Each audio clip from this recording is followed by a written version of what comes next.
예, 스가랴서 2장을 계속하겠습니다. 오늘은 두 개의 나라라고 하는 제목으로 말씀을 같이 나누도록 하겠습니다. 예, 1절부터 보시면은 이 성경이 다른 것보다 국어를 좀 잘해야 되겠습니다.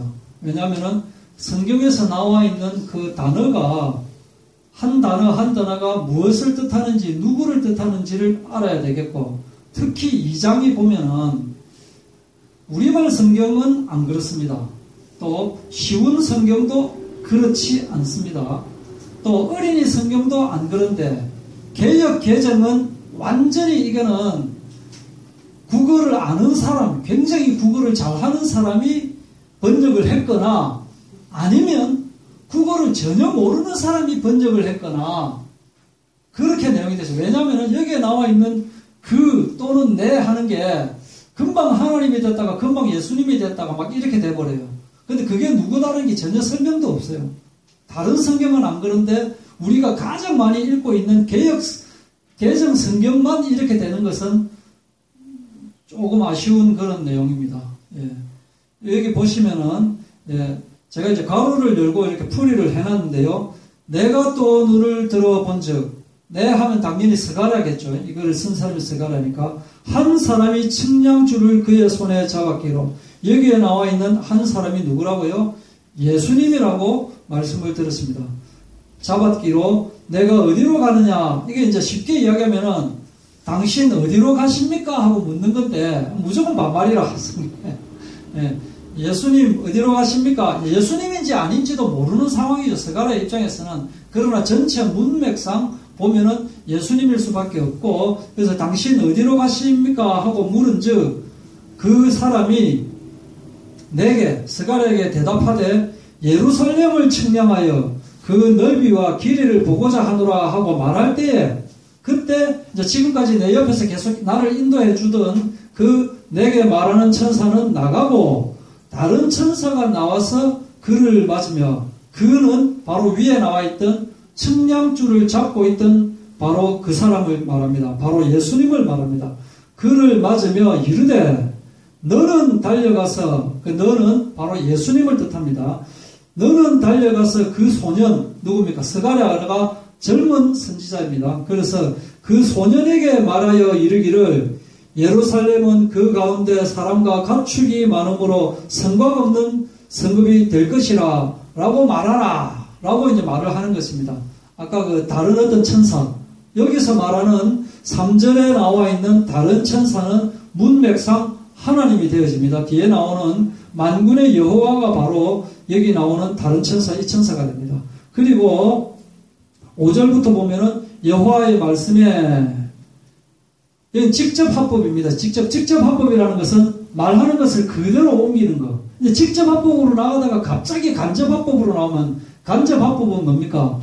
말하는 걸 그대로 옮기는 것이 아니고 그걸 또 내 입장에서 바꿔가지고 말하는 거기 때문에 읽는 사람이 헷갈려 버리는 거거든요. 지금은 이제 직접 화법으로 말하는 겁니다. 5절에 여호와의 말씀에 내가 불로 둘러싼 성곽이 되며 그 가운데서 영광이 되리라.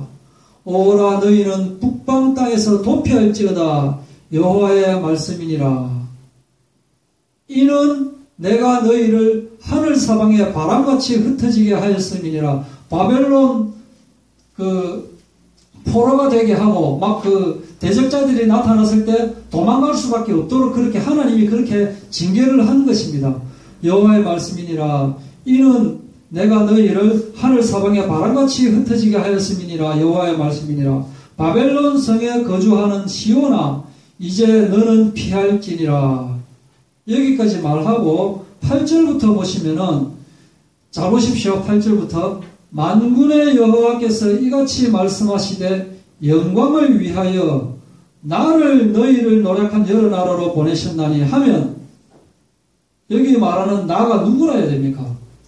성경 그냥 글자로 위에 7절까지 나오는 그 방법 그대로 하면은 영광을 위하여 나 하면은 이 나가 만군의 여호와가 되어야 되거든요. 그런데 나를 너희를 노력한 여러 나라로 보내셨나니 하니까 만군의 여호와께서 나를 보내셨다면 하나님을 누가 보냅니까? 이 말이 앞뒤가 안 맞아져 버리는 거예요.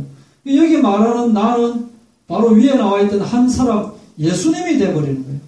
어느 해석에는 스가랴라고도 이야기하는데 스가랴라고 해도 문맥은 틀린 거 없습니다. 문맥상 다른 건 없지만 전체 내용상으로 볼 때는 이게 8절에 나오는 나는 바로 예수님이 되고 너희를 노력한 여러 나라로. 그럼 너희는 누굽니까? 이스라엘 백성이죠. 그죠? 너희를 노력한 여러 나라로 보내셨나니 너희를 범하는 자, 대적자를 이야기하죠. 바벨론이라든가 이런 대적자는 그의 눈동자를 범하는 것이라. 여기 그가 누구겠습니까? 하나님이 돼요. 하나님의 눈동자를 범하는 것이라. 9절 내가 손을 그들 위에 움직인즉 여기서 내는 누구겠습니까? 하나님이 되는 겁니다. 손을 그들 위에 움직인즉 그들이 자기를 섬기는 자들에게 그들은 바로 이 대적자들을 이야기하는 것이고 사탄 또는 대적자 또는 바벨론을 이야기하는 것이고 그들 위에 움직인즉 그들이 자기를 섬기던 자들이 누굽니까? 이스라엘이죠. 이스라엘이 섬겼지 않습니까? 그죠? 포로가 돼가지고 섬기는 자들에게 노략거리가 되게 하셨나니 너희는 누굽니까? 이스라엘 또는 모든 사람, 이스라엘 백성을 이야기합니다. 너희가 만군의 여호와께서 나를 보내신 줄 알리라. 그러니까 그냥 나로 읽으면 여호와 같지만은 나를 보내셨다라고 이야기를 했기 때문에 여기서 말하는 나는 누구다? 예수님이다. 이렇게 되는 거예요. 예수님을 보내신 줄 알리라. 10절 여호와의 말씀에 시온을 따라 노래하고 기뻐하라. 이는 내가 와서 내 가운데 머물 것임이라. 여기 말하는 내는 여호와로 해도 되고 예수님으로 해도 돼요. 문맥상 전혀 이상이 없습니다. 내가 와서 내 가운데 머물 것임이라. 그날에 많은 나라가 여호와께 속하여. 만약 이렇게 하면은 여호와께 속하여 여호와께라기보다는 여호와에게라고 말을 해야 더 말이 맞거든요. 하나님이 하나님을 높이면 말이 이상하잖아요. 그죠? 그러니까 이게 번역이 조금 좀 시정되어야 되는 부분이에요. 그날에 많은 나라가 여호와께 속하여 내 백성이 될 것이요. 말이 안 되잖아요. 여호와께 속하여 내 백성이 될 것이요. 여기는 이제 내 백성이 된다는 말은 여호와에게 속하여 하나님의 백성이 될 것이요. 이 말이고 또 나는 내 가운데 머물리라. 여기서 나는 하나님이 될 수도 있고 예수님이 될 수도 있다. 내 백성이 될 것이요. 내 가운데 머물리라. 그 다음에 또 나오는 네가 만군의 여호와께서 나를 내게 보내신 줄 알리라 하면은 여기 나는 누굽니까? 예수님이 되는 거예요. 예수님 하나님께서 예수님을 너희 이스라엘 백성에게 보내신 줄 알리라. 그러니까 뜻은 이해가 되죠. 뜻은 이해가 되지만 그냥 읽으면 하나님이 예수님이 됐다가 스가랴가 됐다가 이래 되기 때문에 그래서 공식적으로 이 자리에서 이 개혁 개정 번역한 사람은 반성해야 됩니다. 진짜 부끄럽게 생각할 걸 알아야 됩니다. 돈은 1년에 8억씩이나 받아먹고 이 단체가 계약상 그렇게 돼 있답니다. 저도 몰랐는데 그러니까 참 사명감에 불타거나 했는지를 좀 공식적으로 내가 앞에 있으면 물어보고 싶습니다. 그렇지만은 어쩌겠습니까? 왜냐? 이렇게 성경이 조금 어려운 성경을 밝혀내면서 이게 이 뜻이구나. 이게 이걸 말하는구나라고 알아낼 때 그 희열이 좋기 때문에 아마도 그런 뜻으로 하나님께서 또 허락을 하실 수도 있겠다라고 생각을 하고 여기서 4절에 성곽 없는 성읍이 될 것이다 라고 말씀하신 이유는 4절입니다. 성곽 없는 성읍. 성곽이 필요 없을 만큼 번성할 것이다.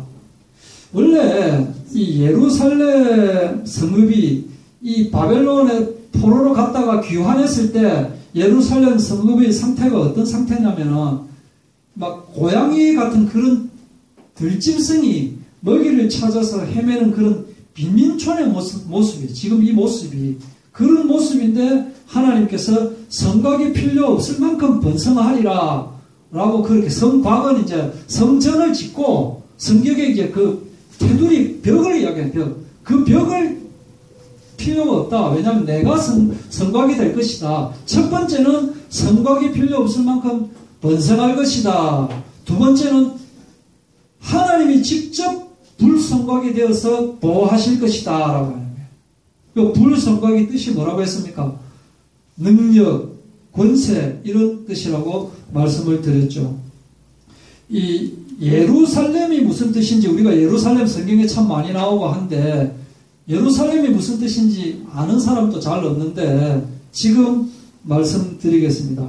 예루살렘 할 때 샬렘 하는 말은 조금 어디서 들어본 것 같죠? 샬롬 하면서 평화, 평안 이런 뜻입니다. 샬롬 하는 거는 예루 하는 거는 뜻이 여러 개가 이제 나중에 이제 연결되면서 됐는데 가르치다라는 뜻도 있고 기초, 토대, 지역 이런 뜻이 있습니다. 예루라고 하는 거예요. 그래서 예루살렘 합치면은 토대가 된다. 그 다음에 살렘은 평화란 뜻이 되지 않습니까? 그죠?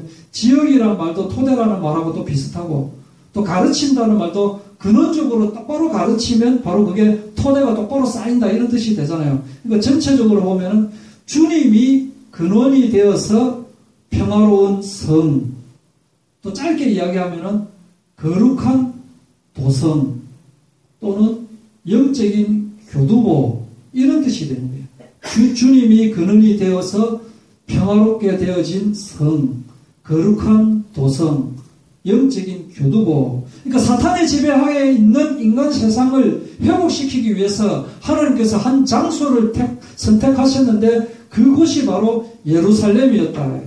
이 예루살렘이 나중에는 이제 하나님께서 새 예루살렘을 예비하는 그런 그렇게 진행이 되어지고 6절 보시겠습니다.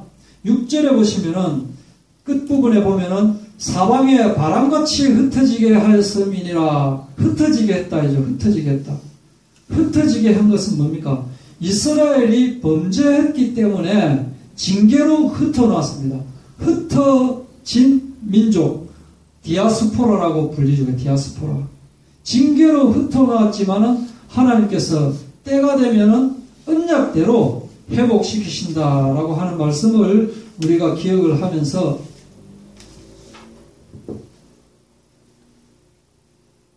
지난주에 불성각 말씀을 드렸고 하나님께서 함께 하신다 이런 뜻이고 그 다음에 여호와의 영광 말씀을 드렸죠. 하나님의 빛, 보호, 위대하신 거. 17절 지금 이제 안 나오는데 화면에는 안 나오는데 1장 17절에 보면은 그가 다시 외쳐 잘 들으십시오. 그가 다시 외쳐 이르기를 만군의 여호와의 말씀에 나의 성읍들이 넘치도록 다시 풍부할 것이라. 여호와가 다시 시온을 위로하며 다시 예루살렘을 택하리라 하라 하니라. 똑같은 글자가 4개가 반복돼서 나오는 글자가 있죠. 뭡니까? 다시. 다시라는 말은 다시 회복된다 라고 하는 말이 되는 겁니다. 언약을 회복하신다 이 말입니다. 계획대로 다시 회복한다. 이 말은 부활의 예수님을 뜻하기도 하고 또 재림하시는 예수님을 뜻하기도 한다라는 겁니다. 하나님께서 언약대로 그렇게 해주신다라고 하고 오늘의 주제 2개의 성에 대해서 말씀을 드리겠습니다. 7절에 보면은 바벨론 성에 거주하는 시온아 이제 너는 피할지니라 라고 이렇게 말씀을 하는데 세상에는 2개의 나라가 있습니다. 하나는 바벨론 성이고 하나는 예루살렘 성입니다. 크게 볼 때 바벨론 성은 바로 마귀의 자녀들이 있는 곳, 마귀가 아버지가 되어 있는 나라, 탐욕과 교만과 귀신 문화, 우상 문화가 되어 있는 거짓 평화의 성이 오늘 오전 예배에도 말씀을 하셨지만 그런데 이 나라, 이 바벨론 성은 겉으로 보기에는 더 평안하게 보인다. 마귀와 그 사자들을 위하여 예비된 영영한 불 속에 들어갈 사람들이 거주하고 있는 것이 바로 바벨론 성입니다. 그리고 또 하나는 예루살렘 성입니다. 예루살렘 성이 뭐라고 했습니까? 거룩한 도성, 주님이 근원이 되는 평화로운 성, 영적인 교두보. 그래서 사탄의 지배하에 갇힌 거짓 평화에 갇혀있는 이 인간 세상을 회복하기 위해서 만든 이 성, 바로 하나님 나라를 이야기를 합니다. 예수님이 주인이 되어야 돼. 하나님 자녀들이 거주하고 있는 거지. 영적으로 볼 때 실제 인간 세상에서는 갈등과 또 회복이 계속 반복되고 있죠. 반복되고 있지만 궁극적으로 이 영적인 현주소가 어디다? 우리는 예루살렘 성에 있어야 된다. 내 위치가 어디에 있느냐? 내가 혼자 있을 때 과연 내 마음이 바벨론 성을 향하고 있느냐? 예루살렘 성을 향하고 있느냐? 내가 혼자 있을 때, 사람들하고 같이 있을 때 내 마음이 바벨론에 있을 때 더 기분이 좋으냐? 예루살렘에 있을 때 더 기분이 좋으냐? 이것을 우리가 한번 좀 생각을 해봐야 되겠습니다.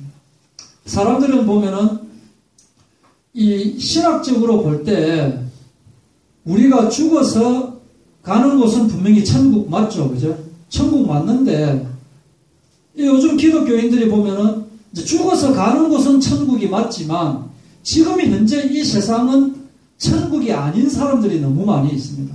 그러나 실제로는 지금 있는 이곳도 내 영혼이 천국의 시민권을 가지고 있기 때문에 천국이라 해야 되고 죽어서도 가는 곳이 천국이라 해야 돼요. 지금 이 땅이 천국이 아니고 죽어서도 천국이 아닌 사람은 말할 것도 없지만 또 어떤 사람들은 지금 이 땅이 천국이고 죽어서는 아무 필요 없는 그런 사람들이 이 세상에 너무 많이 있다. 우리는 영적인 주소가 지금 현재 이 땅에서도 천국이요 죽어서도 천국인 저와 여러분 되기를 바랍니다. 2장 8절로 넘어가겠습니다. 만군의 여호와께서 이같이 말씀하시되 영광을 위하여 너희를 노력한 여러 나라로 보내셨나니 너희를 범하는 자는 그의 눈동자를 범하는 것이다. 눈동자 하는 이 단어가 나오고 있습니다. 신명기 32장 10절에 여호와께서 그를 황무지에서 짐승이 부르짖는 광야에서 만나시고 호위하시며 보호하시며 자기의 눈동자같이 지키셨도다. 눈동자는 제가 집에 가니까 제 눈동자도 따라오더라고요. 제가 직장에 출근하니까 거울을 보니까 제 눈동자가 따라와요. 내가 뭘 보면 볼 때마다 이 눈동자는 보고 있어요. 하나님이 그렇게 내가 무엇을 보는 것을 볼 때마다 하나님도 같이 보고 계셔요. 이게 CCTV도 이런 CCTV가 없어요. 이 세상에 있는 CCTV는 여기에 있다가 저쪽으로 가면 다른 CCTV인데 하나님의 CCTV는 내 눈에 붙어 있어가지고 내가 보는 것을 다 보고 계셔요. 참 어떨 때는 부끄러울 때도 있고 하나님을 보고 계신다고 생각하고 또 하나님께서 눈에 보이는 것만 보고 계시느냐? 내 마음까지 보고 계셔요. 어쩔 수가 없어요. 이거는 방법이 없는데 이렇게 하나님께서 눈동자처럼 우리를 지켜보고 계신다. 시편 18편 8절에도 나를 눈동자같이 지키시고 주의 날개 그늘 아래 감추사. 그래서 우리도 잠언 7장 2절에 내 계명을 지켜 살며 내 법을 눈동자처럼 지키라. 우리도 하나님께서 우리를 계속 눈동자처럼 보고 계시는데 우리도 하나님과 함께 눈동자처럼 우리의 마음은 임마누엘 예수님을 향해 있으라 이 말이에요. 임마누엘 동행하는 그는 내 안에 나도 그 안에. 2장 8절에 보면은 너희를 범하는 자는 그의 눈동자를 범하는 것이라. 조금 생각나는 구절이 있죠. 그죠? 너희를 저주하는 자는 내가 저주하겠고 너를 축복하는 자는 내가 축복하겠다라고 했거든요. 그러니까 이 세상 사람이 나를 범한다. 나에게 해코지를 한다는 것은 누구를 해코지를 하는 것이다? 하나님을 해코지 하는 것이기 때문에 하나님께서 대적하신다. 이 말이에요. 그의 눈동자를 범하는 것이에요. 내를 해코지 하는 것은 하나님의 눈동자를 해코지 하는 것이기 때문에 하나님께서 참지 않는 것이죠. 그래서 하나님께서 나를 저주하는 자는 하나님께서 나를 대신해서 저주하신다. 이 말이에요.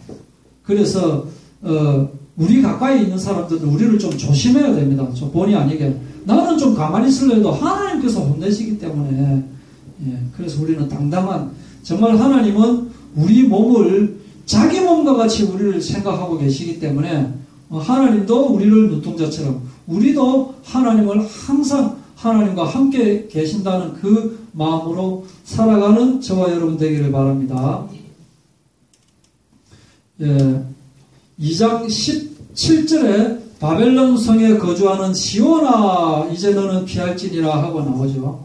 또 2장 10절에도 여호와의 말씀에 시온에 따라 노래하고 기뻐하라 이는 내가 와서 내 가운데로 머물 것임이라. 오늘은 거의 국어시간 비슷한 느낌이 조금 드는데요. 시온이 무슨 뜻입니까? 1장 14절에도 예루살렘을 위하여 시온을 위하여 크게 질투하며 1장 17절에도 여호와가 다시 시온을 위로하며 다시 예루살렘을 택하리라. 시온 이야기하는데 지역적으로 말씀을 드리자면 시온이라고 하는 곳은 예루살렘 남서쪽에 있는 작은 산, 그런데 가본 사람의 말에 의하면 산이라고 하기에는 좀 그런 큰 언덕배기 정도 되는데, 그걸 이제 산이라고 치면 막 꼬마산 정도 되는 그런 산인데, 뜻이 무슨 뜻이냐? 성스러운 곳이다라고 하는 뜻입니다. 시온이라고 하는 뜻 자체가. 그래서 하나님이 계신 곳 등으로 표현이 됩니다. 시온하면 굉장히 거룩한 곳. 또는 시온 자체가 하나님이라고 하는 뜻으로 되어지는 거예요.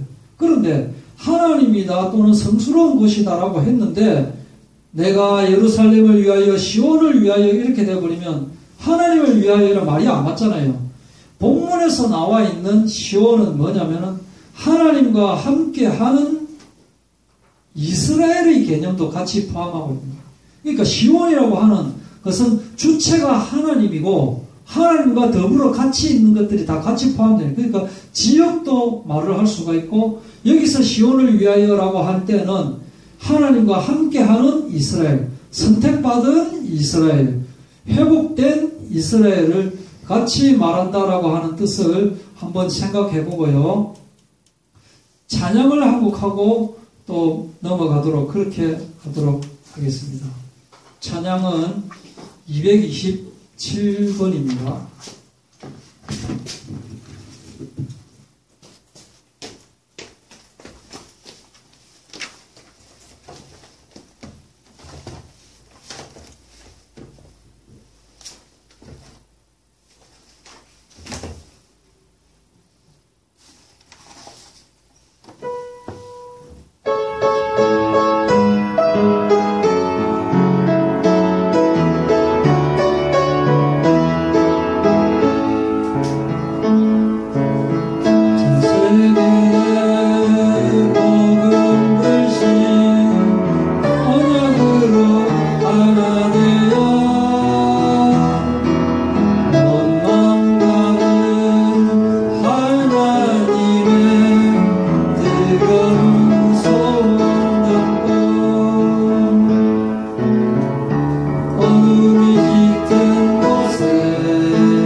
12절 13절에 거룩이라고 하는 단어가 나옵니다. 여호와께서 장차 유다를 거룩한 땅에서 자기 소유를 삼으시고 다시 예루살렘을 택하시리니 모든 육체가 여호와 앞에서 잠잠할 것은 여호와께서 그의 거룩한 처소에서 일어나심이니라 하더라. 거룩함. 원래 인간은 죄와 저주 가운데 빠졌기 때문에 더러움밖에 없습니다. 의인은 없나니 하나도 없다고 했습니다.